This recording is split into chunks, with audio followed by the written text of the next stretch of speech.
يا أيها النبي لما تحرم مرضات أزواجك والله غفور رحيم قد فرض الله لكم تحلة أيمانكم والله مولاكم وهو العليم الحكيم وإذ أسر النبي إلى بعض أزواجه حديثا فلما نبأت به وأظهره الله عليه عرف بعضه وأعرض عن بعض فلما نبأها به قالت من أنبأك هذا قال نبأني العليم الخبير إلى آخر الآية. صدق الله العلي العظيم وصدق رسوله النبي الكريم ونحن على ذلك من الشاهدين والشاكرين. اللهم ألهمنا رشدنا وأعذنا من شرور أنفسنا. اللهم وفقنا لما تحب وترضى من القول والفعل والنية. رب اشرح لي صدري ويسر لي أمري واحلل عقدة من لساني يفقهوا قولي. آمين يا رب العالمین. محترم حضرات، معزز سامعین، محترم خواتین، میری ماں اور بہنوں، میرے بھائیوں، پیارے بچوں، آج کی گفتگو کا عنوان ہے سورہ تحریم. سورہ تحریم مدنی صورتوں میں سے ہے، مدینے میں نازل ہوئی، کل 12 آیتوں پر مشتمل ہے اور 2 رکوع ہیں. تحریم کے لفظی معنی آتے ہیں حرام کر دینا یا حرام کر لینا. تحریم حرام کر لینے کے معنی میں ہے. اس سورت کا نام سورہ تحریم ہے کیونکہ اس میں اللہ کے نبی محمد مصطفیٰ صلی اللہ علیہ وسلم نے اپنے اوپر شہد کو حرام کر لیا تھا. اللہ رب العزت نے امت کے نفع کے لیے اس قسم کو توڑنے کا اور کفارہ دینے کا حکم فرمایا. یہ سورت کا عنوان ہے. اب کیوں آپ نے حرام کر لیا تھا اور کیوں اللہ نے حلال کر دیا، اس کی تفصیل سورت میں آ رہی ہے. 12 آیتوں پر مشتمل ہے اور ہر آیت میں ایک خصوصی پیغام ہے. انداز گفتگو یا ایھا النبی لما تحرم ما احل اللہ لک. اے نبی صلی اللہ علیہ وسلم، جس چیز کو اللہ نے آپ کے لیے حلال کیا ہے آپ قسم کھا کر اس کو اپنے اوپر کیوں حرام فرماتے ہیں؟ وہ چیز کیا ہے اس کا ذکر لفظوں میں نہیں ہے، لیکن اللہ نے جو حلال کیا اس میں سے آپ نے کیا حرام کر لیا تھا، اس پر جو حدیث آتی ہے امام بخاری نقل کرتے ہیں وہ شہد ہے. اس کی وجہ کیا پیش آئی؟ آپ اپنی ازواج مطہرات کے پاس خبر گیری کے لیے اثر کے بعد معمول تھا سب سے ملتے تھے. آپ کے پاس 9 بیویاں تھیں. اب یہ تاریخی بات ہے کہ بیک وقت 9 تھیں یا اس میں سے کچھ کم زیادہ ہوتی گئی، اس کے لیے آپ تفصیل میں جائیں. بیک وقت جو بھی موجود تھیں 9 بیویاں ہیں اور 2 باندیاں ہیں، کل 11، جس میں سے خدیجہ کا انتقال ہو چکا تھا مکہ میں، سودا کا اس کے بعد نکاح ہوا، 52 سال کی عمر میں جناب عائشہ کا ہوا، اس کے بعد سارے نکاح ہوئے. تو بیک وقت جو بھی آپ کے پاس ازواج مطہرات تھی، اطراف کے مکانات والے تھے، مسجد نبوی کے اطراف، اثر کی نماز کے بعد سب کے پاس آپ جاتے، تھوڑی دیر بیٹھتے، بات کرتے، خبر گیری لیتے، ان کے احوال سے واقف ہوتے. حضرت زینب بنت جہش، زینب 2 ہیں، آپ ان کے پاس تشریف لے گئے، انہوں نے شہد پیش کیا، آپ نے شہد نوش فرمایا. اب ظاہر یہ ہے کہ جہاں کچھ دیر تک کچھ کھائیں گے پیئیں گے وہاں تھوڑا وقت زیادہ لگ جاتا ہے بنسبت ان جگہوں کے جہاں کوئی معمول نہیں کھانے پینے کا.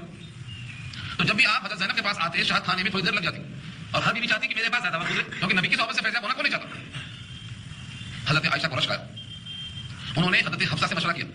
حضرت عائشہ ابو بکر صدیق رضی اللہ تعالیٰ عنہ کی بیٹی ہیں، انتہائی ذہین اور ہوشیار باکمال، اور حضرت حفصہ حضرت عمر رضی اللہ تعالیٰ عنہ کی بیٹی ہیں، وہ بھی انتہائی جری، سب مسلمات کی پابند. حضرت عائشہ نے حضرت حفصہ سے مشورہ کر لیا کہ آپ کے پاس پہلے آئیں یا میرے پاس پہلے آئیں، تو یہ کہنا ہے کہ آپ کے منہ سے مغافیر کی بو آ رہی ہے. اور مغافیر گوند کو بولتے ہیں، یا وہاں پر کوئی خاص درخت تھا جس سے نکلنے والے حصے کو مغافیر کہا جاتا ہے. اس سے شہد میں اس کا جز آیا ہوگا تو سچ بھی ہے اور ایک مقصد بھی ہے. نبی صلی اللہ علیہ وسلم کو بو کا لفظ پسند نہیں تھا. آپ کے پسینے سے خوشبو آتی تھی تو آپ کو بو پسند کیسے آتی کہ میری بیوی کہتے کہ آپ کے منہ سے بو آ رہی ہے؟ مغافیر کی بو ہے کسی چیز کی بو، لفظ بو آپ کو پسند نہیں تھی. اتفاق سے دونوں میں سے کس کے پاس بھی گئے پہلے، حضرت عائشہ کے پاس یا حضرت حفصہ کے پاس؟ ہر دونوں نے یہی کہا کہ آپ کے منہ سے مغافیر کی بو آ رہی ہے. 2 بیویوں کے ایسا کہنے سے آپ نے کہا میں نے تو مغافیر کھایا نہیں، البتہ شہد کھایا ہے، ہو سکتا ہے اس میں یہ آیا ہوا سب، زیادہ میں اب شہد نہیں کھاؤں گا، اور قسم کھا لیا. اس موقع پر یہ آیت نازل ہوئی اور یہ واقعہ مدینہ کا ہے، یعنی مسجد نبوی کا، ہجرت کے بعد کا. اس لیے یقیناً حضرت خدیجہ تو نہیں ہے، حضرت سودا بھی نہیں ہے.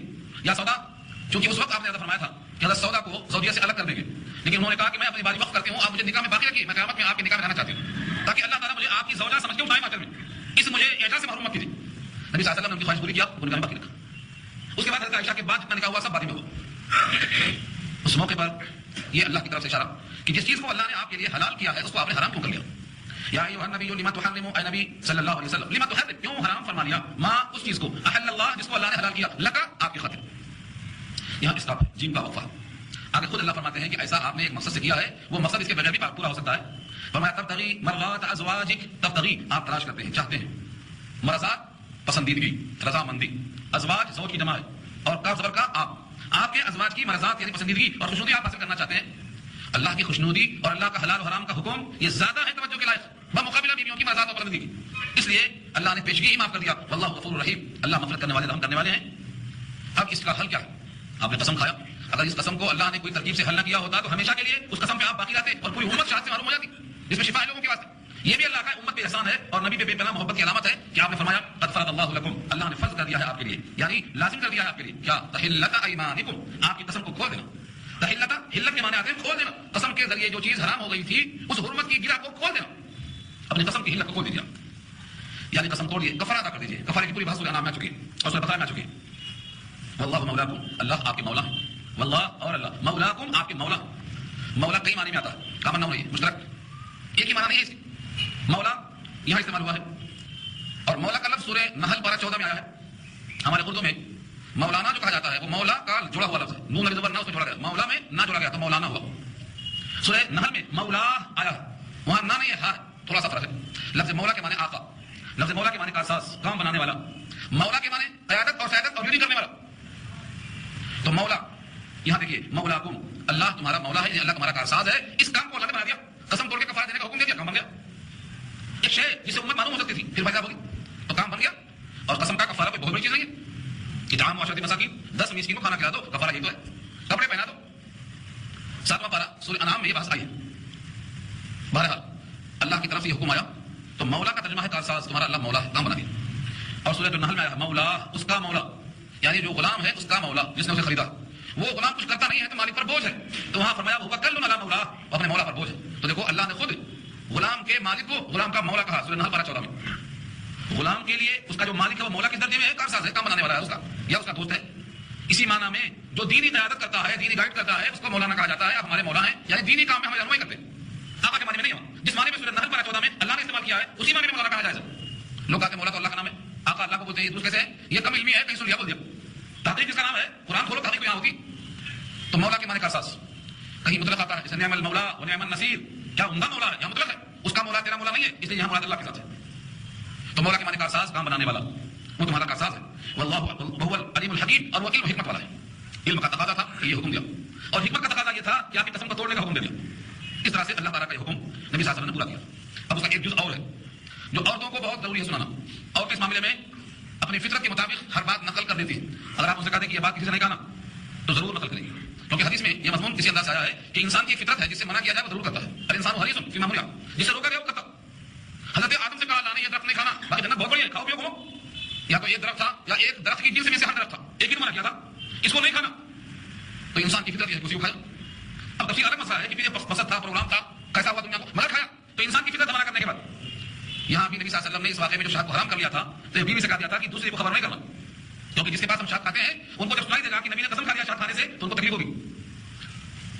ظاہر بات ہے حدیثوں میں یہ آیت کے نام موجود ہیں، یہاں آیتوں میں اللہ تعالیٰ نے کنایے میں استعمال کیا ہے، نام نے ظاہر کیا ہے، لیکن حدیث میں نام صاف صاف موجود ہے، کئی روایتیں بخاری کے اندر موجود ہے کہ شہد پلانے والی زینب ہے اور آپس میں مشورہ کرنے والی حضرت حفصہ اور عائشہ رضی اللہ تعالیٰ عنہ۔ حضرت حفصہ کو حضور نے رد کیا کہ دیکھو کسی سے ظاہر نہیں کرنا، لیکن حفصہ نے عائشہ کو ظاہر کر دیا۔ اللہ نے آیت نازل فرما دی کہ وہ راز جو آپ نے رکھا تھا حفصہ کے پاس اب وہ راز نہیں رہا، بتا دیا گیا۔ پھر آپ نے جب بتایا کہ تم نے میرا راز فاش کر دیا تو انہوں نے کہا کہ آپ کو کیسے معلوم ہوا؟ ہم دو کے بیچ کی بات ہے۔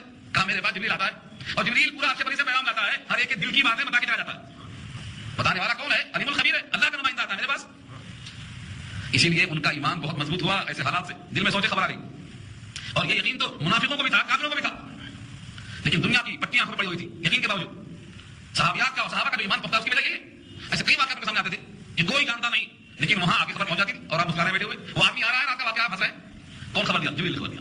تو ان کے سامنے ایسے حالات کئی واقعات ہیں، اگر اس کو رکھے جائے سامنے تو مستقل عنوان ہے، مستقل عنوان ہے کہ ایسے کتنے واقعے ہیں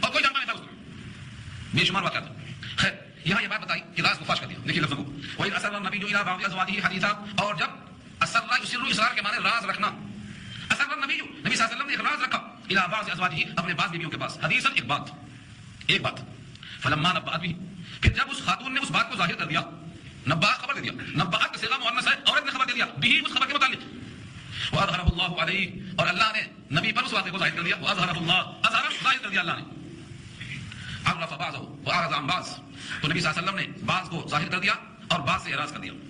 اس کا دو مفہوم ہے، ایک تو یہ ہے کہ جو بات پوری کی پوری بتائی گئی تھی اس میں سے کچھ بتایا اور کچھ بات کو حضور نے چھپا لیا تاکہ دل شکستہ نہ ہو جائے بیوی کا، دل جمعی دل جوئی دونوں مطلوب ہے، کسی کو زیادہ سے زیادہ تنگی نہیں پہنچانا چاہیے، تو آپ نے کچھ حصہ ظاہر کیا، پوری بات ظاہر نہیں کر دیا۔ یہ ہے عرف بعضه بعضه مانے اس میں سے بعض کو آپ نے بتایا، وأعرض عن بعض اور بعض باتوں کو آپ نے محفوظ رکھ دیا، بتایا نہیں، کرا دیا، کر دیا اس کو۔ پوری بات بتانے سے صدمہ زیادہ ہوتا، ارے میری پوری بات آ گئی، تھوڑا اشارہ کر دیا تو بات بھی ہو گئی اور دل شکستگی سے بچ گئی۔ نبی صلی اللہ علیہ وسلم ہر ایک کے دل کے ٹوٹنے کا خیال کرتے تھے، تو بھلا بیویوں کا خیال کیوں نہیں کرتے؟ جبکہ آپ کا ارشاد عالیہ موجود ہے تم میں بہترین بلکہ سب سے بہتر انسان وہ ہے جو اپنے گھر والیوں کے حق میں بہتر ہو، اور میں بہتر ہوں گھر والی کے حق میں، جن کا یہ ارشاد ہو وہ کیسا نہیں بہتر گئی۔ اس کے بعد فلما نبأها به قالت من انبأك هذا، جب آپ نے اس خاتون کو اس بارے کی خبر کر دیا، پورا واقعہ بیان کر دیا جو ضرورت تھا سب، انہوں نے پوچھا من انبأك، قالت من انبأك، اس خاتون نے پوچھا کس نے خبر دیا آپ کو، هذا، اس پورے واقعے کی خبر کس نے کر دی؟ قال نبأني العليم الخبير، فرمایا اس کو خبر دیا ہے اس ذات نے جو علیم بھی ہے اور خبیر بھی ہے، علیم پورے واقعے کو جانتا ہے اور خبیر باخبر ہے، باخبر نے مجھے خبر دیا۔ دوسری آیت میں ہے کہ اللہ سے زیادہ خبر دینے والا بہتر اور کون ہو سکتا ہے؟ ولا ينبئك مثل خبیر، سورہ سبا میں کہا خبیر کی طرح تمہیں باخبر کون کرے گا؟ کوئی نہیں کر سکتا۔ اب یہاں سے اللہ تعالیٰ نے ان دونوں کے لیے جیسے شہد کے بارے میں قسم توڑنے کا حکم آیا، اب ان دونوں بیویوں کے اس معاملے میں اللہ نے اصلاح فرمائی کہ دیکھو دو راستہ ہے، ایک راستہ ہے کہ توبہ کرو، اصلاح کرو، نبی کے ساتھ تعلق استوار کرو، اور ایک راستہ یہ ہے کہ پھر فراق اور جدائی، الگ ہو جاؤ، کائنات بہت لمبی چوڑی ہے، رہو تو کچھ اسلوبی سے رہو، اور نہیں رہنا ہے تو اللہ کسی کا محتاج نہیں ہے، نبی کے واسطے ہزاروں عورتیں پیش کر دے گا۔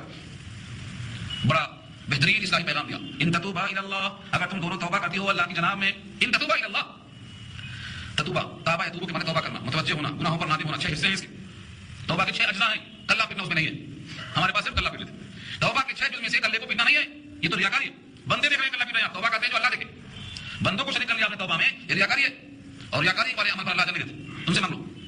تو توبہ کے 6 اجزاء کیا ہیں؟ جس گناہ کو کیا ہے اس گناہ کو غلط سمجھنا، اس پر دل سے نادم شرمندہ ہونا، آئندہ سے دوبارہ وہ گناہ نہیں کریں گے اس کا پختہ عزم ہونا، کسی بندے کا حق ہے تو اس کو ادا کر دینا، مر چکا ہے تو اس کے نام پہ سارے ثواب کر دینا، یہ ہے اس کے اجزاء، اور اس کا ثابت ہے حدیث۔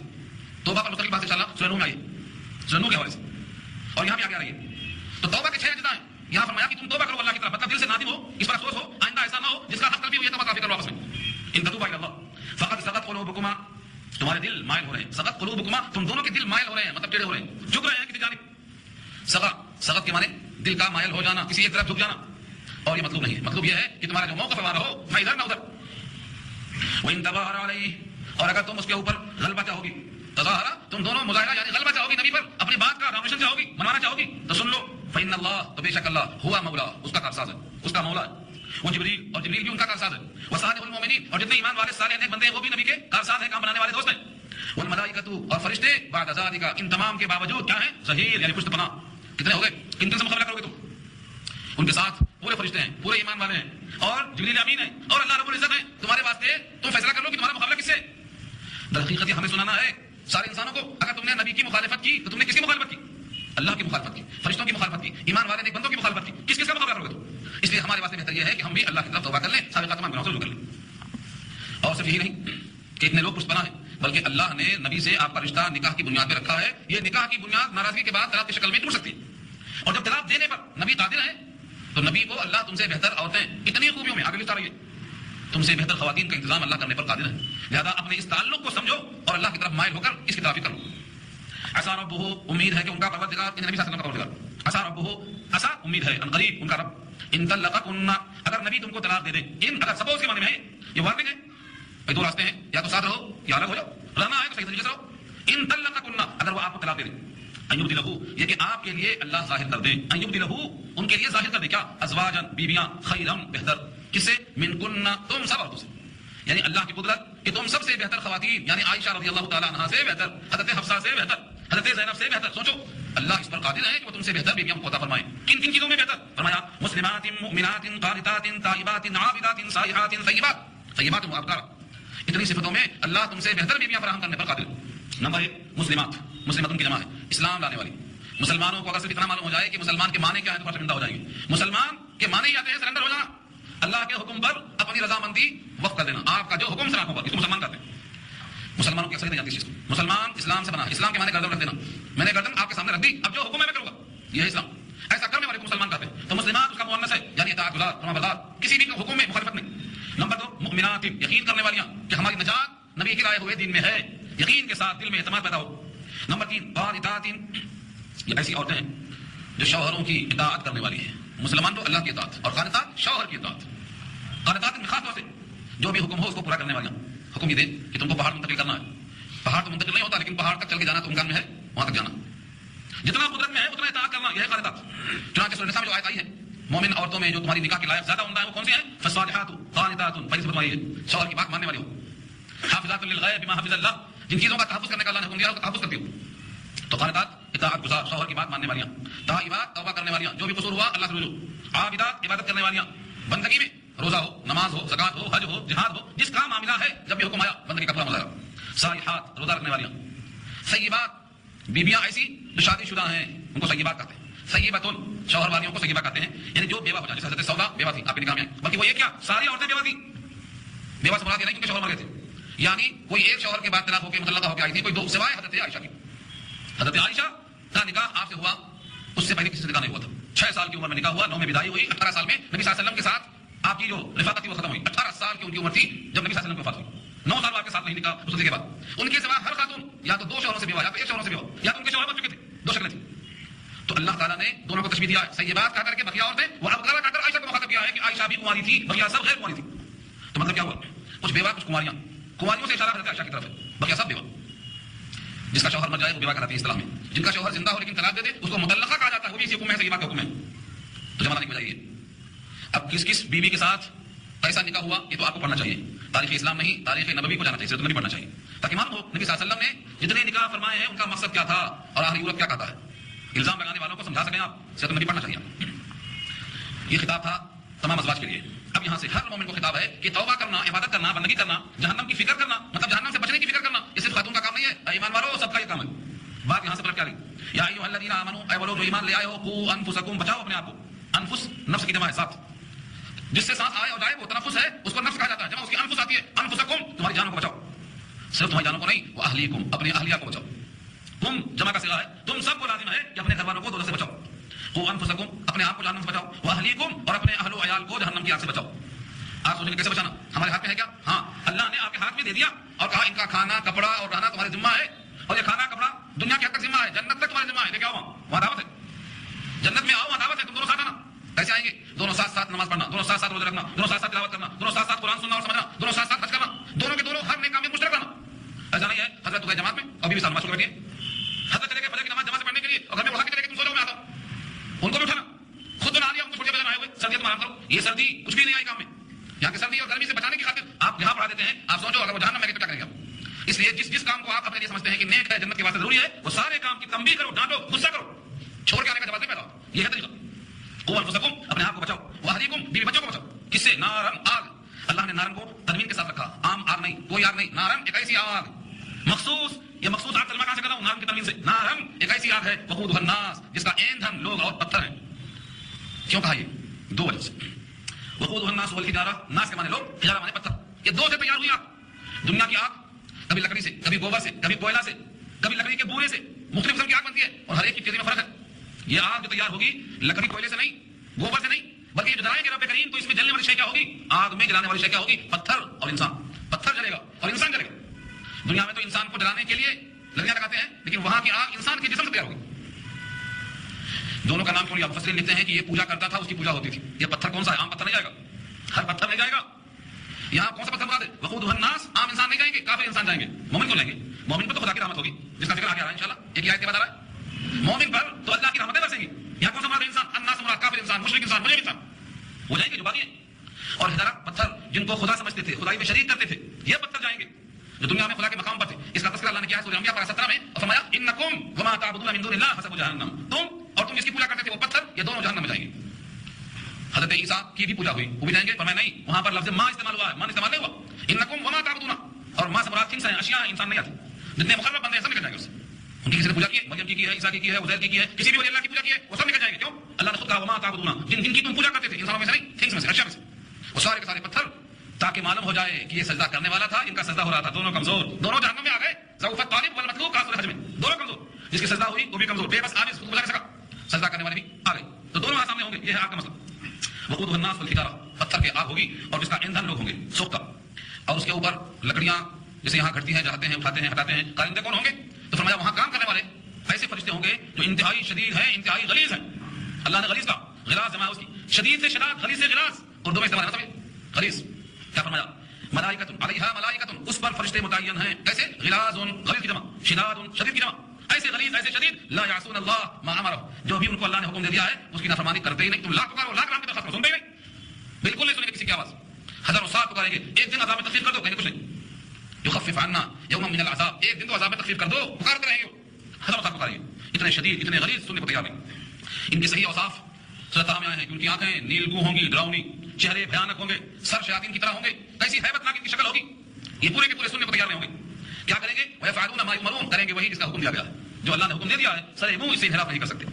لہذا ان تمام کے لیے اب خلاصے کے طور پر ارشاد ہوا, اے کافرو یا ایھا الذین کفروا, اے وہ لوگ جنہوں نے کفر کیا, یعنی اے کافرو لا تعتذروا اليوم, آج عذر قبول نہیں ہوگا, آج معذرت پیش نہیں کرنا. دنیا میں ہم سب بتا چکے ہیں, تمہیں آگاہ کر چکے ہیں, کتابیں بھیج چکے ہیں, نبیوں بھیج چکے ہیں, زمین و آسمان کی نشانیاں دکھا چکے ہیں. آج تم عذر پیش نہیں کرنا, تم کو بدلہ تمہارے کاموں کا ہی ملے گا. تم نے اچھا کیا ہوگا اچھا ملتا, برا کیا برا ملے گا. جیسا بولو ویسا کاٹو گے. لا تعتذروا اليوم, آج کوئی معذرت نہیں, آج کوئی عذر نہیں. تعتذروا اعتذار, معذرت کرنا, کوئی چیز نہیں. انما تجزون ما کنتم تعملون, آج تو بدلہ وہی دیا جائے گا جو تم کیا کرتے تھے. تم جو کیا کرتے تھے وہی ملے گا. لہذا کفر کا انجام آگ ہے, کفر کا انجام جنت ہو ہی نہیں سکتا ہے. کوئی کہے کہ ان پر ظلم ہوا, ان کی بہت نیکیاں ہیں, یہ پوری بات آ چکی ہے سورۃ میں کہ ایمان کے بغیر کوئی عمل قابل قبول نہیں. اور ایمان عقلاً واجب ہے, نبی نہ بھی آتے, کتابیں نہ بھی آتی, تو عقل دیا اللہ نے اتنی, اگر تعقل کر لیتے تو ایمان لانے کو کافی تھا. سورہ ملک 29 میں اللہ نے یہ کہا ہے کہ جہاں نبی کہیں گے کاش ہم اپنی عقل کا استعمال صحیح کر لیتے, لو كنا نسمع او نعقل ما كنا في اصحاب السعير, نبیوں کی بات مان لیتے یا کم سے کم عقل استعمال کر لیتے تو جہنم میں نہیں آتے. تمہارے میں ہوا عقل استعمال کرتے تو توحید سمجھ میں آ جاتی. سورج نکالنے والا, پانی برسانے والا, زمین سے غلہ نکالنے والا, یہ سب دماغ میں نہیں آتا. کھاتے ہیں اور پیتے ہیں اور چلتے ہیں اور سوتے ہیں, سب استعمال ہو رہا ہے. اور پوجا کس کی ہو رہی ہے؟ جسے خود بنایا ہے, اپنے ہاتھوں سے تراشا ہے, اس کی پوجا ہو رہی ہے خدا سمجھ کر. تو کیا ہماری نہیں ہے؟ اپنے ہاتھوں سے بنایا ہوا تمہارا مخلوق ہے, تمہارا مملوک ہے, تمہارا محتاج ہے, تم اٹھائیں گے رکھیں گے, ورنہ پڑا رہے گا. نہیں عقلیں ماری گئی جیسے ان کی عقلیں ماری گئی ہیں, اور بہتوں کی ماری گئی ہیں. جو اپنے ہاتھوں سے نہانے پر قادر نہیں, غسل کرنے پر قادر نہیں, جو اپنے پاؤں چل کر جانے پر قادر نہیں ہے, وہ لے جا کر کے لوگوں نے دفن کر دیا ہے, وہاں پہ سجدہ کرا دیا, ان کی ماری گئی. تو جو اتنا عاجز ہو کہ اپنے کام نہیں کر سکتا ہو, تمہارا کام کیا کرے گا؟ اس کے باوجود لوگ سمجھتے نہیں. تو یہاں اللہ نے یہ حکم دیا ہے, اے کافرو آج معذرت نہیں کرنا, مطلب قیامت میں دن آئے گا, اس پیش کرو گے, وہاں نہیں پیش کرنا, تمہیں وہی ملے گا جو تم کیا کرتے تھے. اب یہاں سے خطاب ہے ایمان والوں کو, یا ایھا الذین آمنوا توبوا الی اللہ توبۃ نصوحا, اے وہ لوگ جو ایمان لے آئے ہو توبہ کرو اللہ کی طرف, سچی توبہ. توبہ کی صفت کیا ہے؟ نصوحا. سچی توبہ کا مطلب کیا ہے؟ نصوحا کے معنی آتے ہیں خالص توبہ, جس میں کسی انسان کو شریک نہ کیا ہو. اب بھری محفل میں سجدہ کر رہے ہیں, نماز ہو چکی, سجدے میں جا رہے ہیں, اس کے بعد کلے پیٹ رہے ہیں, قسم لے کے توبہ کر رہا ہے, شریک ہو گیا نہیں بندہ. تمہیں کرتا ہوا توبہ دیکھ رہا ہے, یہ شریک ہو گیا. ایسی توبہ کرو کہ تمہارے آنسوں پر اللہ کی نگاہ ہو, کسی بندے کی نگاہ نہ ہو. رات کی تنہائی میں کرو, خلوت میں کرو, صرف تمہارے اور رب کے درمیان کوئی نہ ہو. سچی توبہ. تو فرمایا کہ سچی توبہ, خالص توبہ. یا ایھا الذین آمنوا, اے وہ لوگ ایمان لے آئے, توبوا الی اللہ, توبہ کرو اللہ کی طرف, متوجہ ہو اللہ کی طرف, توبۃ نصوحا, سچی توبہ. اللہ تعالیٰ اس توبہ کے بدلے میں کیا کریں گے؟ عسیٰ ربکم ان یکفر عنکم سیئاتکم, امید ہے کہ تمہارا پروردگار دور کر دے تم سے تمہاری خطائیں.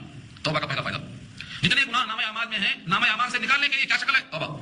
صابن لگاتے ہی دھبا اور میل غائب ہوتا ہے جسم سے اور کپڑوں سے, یہی حال نامہ اعمال کی دھلائی کا. توبہ کیا تو پہلا فائدہ یہاں عسیٰ, امید ہے, وعدہ ہے, جہاں امید آئے اللہ وعدہ ہوتا اللہ کا. عسیٰ ربکم, تمہارے رب کو ایسا جو حکم آیا ہے تو تم کو اللہ سے امید کرنا چاہیے. امید ہے کہ تمہارا پروردگار ان یکفر عنکم, تم سے دور کر دے, سیئاتکم, تمہارے گناہ, سیئاتن کی جمع, ویدخلکم جنات, اور داخل کرے تم کو باغات میں. کیسے باغات ہوں؟ تجری من تحتها الانہار, جس کے نیچے نہریں جاری ہوں. نہریں جاری ہوں تو نیچے جو نہریں جاری ہوں گی تو جو کے اندر پانی پہنچے گا, اور درخت شاداب ہوں گے, اور ایسی باغات میں ہوائیں اچھی ہوں گی, اس میں گھر ہوگا, باغ فضا ہوگا. اور دن کیسا ہوگا؟ یہ نوازش کا جو وقت ہوگا وہ کیسا دن ہوگا؟ ایسا دن ہوگا کہ اللہ نبی کو اور ان کے ساتھ رہنے والے مومن کو رسوا نہیں کریں گے, رسوا نہیں کریں گے, اپنوں کی رسوائی نہیں کریں گے, کیونکہ مومن اللہ پہ ایمان لاتا, نبی کی صحبت میں لاتا. ان دونوں کی رسوائی کرنا گویا اپنے مہمان کی رسوائی کرنا, یہ ہو ہی نہیں سکتا. یوم لا یخزی اللہ, جس دن اللہ رسوا نہیں کریں گے النبی, نبی کو, والذین آمنوا معه, اور ان کو جو ایمان لائے نبی کے ساتھ, یعنی صحابہ. دیکھا آپ نے صحابہ کی عظمت, جو نبی کے ساتھ ایمان لائے. کم سے کم درجے میں اگر مراد دیا جائے تو وہ صحابہ جو آپ کے ساتھ تھے, اور اگر اس کو عام کیا جائے تو قیامت تک جو نبی پر ایمان لائیں گے سب ہوں گے. تو ایمان والوں کو اللہ رسوا نہیں کریں گے. ان کا حال کیا ہوگا؟ اگر نور ایمان ہے تو نور ایمان اس دن روشنی دے گا. نورہم, ان کا نور, یعنی ان کا نور ایمان, یسعی بین ایدیہم, دوڑے گا ان کے آگے کے سامنے, بین ایدیہم, ان کے دونوں ہاتھوں کے درمیان, سامنے آگے آگے چلے گا. جیسے کوئی لالٹین لے کے چلتا ہے گاؤں میں آگے آگے, ٹارچ لے کے چلتا ہے آگے آگے, نور ایمان ان کا آگے آگے چلے گا اور اس ایسا کریں گے. وہ بھی ایمانہم, اور دائیں طرف بھی ہوگا, سامنے ہوگا, دائیں طرف ہوگا. دائیں طرف کی بڑی فضیلت آئی ہے, ہر کام میں دائیں, نماز میں بھی, جہاد میں بھی, کھانے میں بھی, ہر جگہ. تو نور ایمان دائیں ہوگا اور سامنے ہوگا. یقولون, اور مومنین اپنے اس نور ایمان کے ساتھ وابستہ ہو کر یوں دعا کریں گے اللہ سے اس موقع پر, کیا کہیں گے؟ ربنا اتمم لنا نورنا, اے ہمارے رب پورا کر دے, مکمل کر دے ہمارے لیے ہمارے نور کو. اسی واسطے نور سے مراد نور ایمان ہے. نبی صلی اللہ علیہ وسلم اللہ سے دعا کرتے تھے, اللہ میرے گوشت کو نور بنا, میرے ہڈیوں کو نور بنا, میری آنکھ کو نور بنا, میرے کان کو نور بنا, یعنی جسم کے ہر جز کا نام لے کر دعا کرتے تھے. اللہم اجعل قلبی نورا وبصری نورا ولحمی نورا وعظمی نورا وشعری نورا. سب مطلب یہ ہے اتنا نور عطا فرما کہ مجسم نور بن جاؤ. اگر آپ یہ دعا کرتے تھے اور صحابہ یہ دعا کرتے تھے اور آئندہ بھی دعا کریں گے تو کتنی اہم چیز ہوگی نور. ہمیں بھی دعا کرنا چاہیے. سورہ کہف کی 10 آیتیں شروع کی آخر کی پڑھیں گے تو نور ملے گا, پوری پڑھ لیں گے تو آسمان تک نور ملے گا. جمعے کے دن پڑھیں گے تو جمعے سے جمعہ تک نور بن جائے گا. آپ کے ہمیں آج نظر نہیں آتا, رات میں تارے نظر آتے, دن میں نظر آتے, نظر نہیں آتے. تو نور ایمان آج نظر نہیں آتا, جیسے ہی جائیں گے خبر میں نظر آئے گا, نور ایمان نظر آئے گا. رات ہوئی تارے دکھائی دے رہے ہیں, صبح ہوئی غائب نہیں ہے, نظروں سے غائب ہیں, موجود ہے. آج بھی نور ایمان موجود ہے, وقت آئے گا نظر آئے گا. تو فرمایا یہ دعا کریں گے اتمم لنا پورا کر دیجیے ہمارے لیے نورنا ہمارے نور کو واغفر لنا ہماری مغفرت کر دیجیے انکا علی کل شیء قدیر بے شک آپ ہر چیز پہ قادر ہیں بے شک آپ ہر شے پہ قادر ہیں. یہ دعا ہمیں بھی کرنا چاہیے. ربنا اتمم لنا سے دعا ابھی شروع کر دینا ابھی سے تاکہ ہمارا نور ایمان آج ہی سے کامل ہو جائے. اور معصیت سے نور نہیں بنتا, نور تو اطاعت سے بنتا ہے, اطاعت سے نور بنتا ہے اور معصیت سے ظلمت بنتی ہے. اور ظلم صحابہ نوری ظلمت بن جاتا, الظلم ظلمات یوم القیامہ, جتنا گناہ ظلمت جتنا اطاعت نور. اب یہاں سے نبی کریم صلی اللہ علیہ وسلم کو خصوصی خطاب ہے لیکن 9:15 ہو چکا ہے. ابھی 8 آیتیں 4 آیتیں باقی ہیں مگر 4 آیتوں میں مکمل تفصیلی بحث ہے. بی بی آسیہ بنت مزاحم فرعون کی بیوی کا ذکر ہے, مریم کا ذکر ہے, حضرت نوح اور لوط کی بیویوں کا ذکر ہے. ان کی تفصیل باعث عبرت ہے, اس لیے ہم تیزی کے ساتھ گزرنا نہیں چاہتے. انشاءاللہ اس کو آئندہ رکھیں گے. آیت نمبر 8 سے گفتگو شروع ہوگی. اب وقت ہو گیا ہے, 9:15 بج چکے ہیں. دعا کر لیجیے اللہ تعالیٰ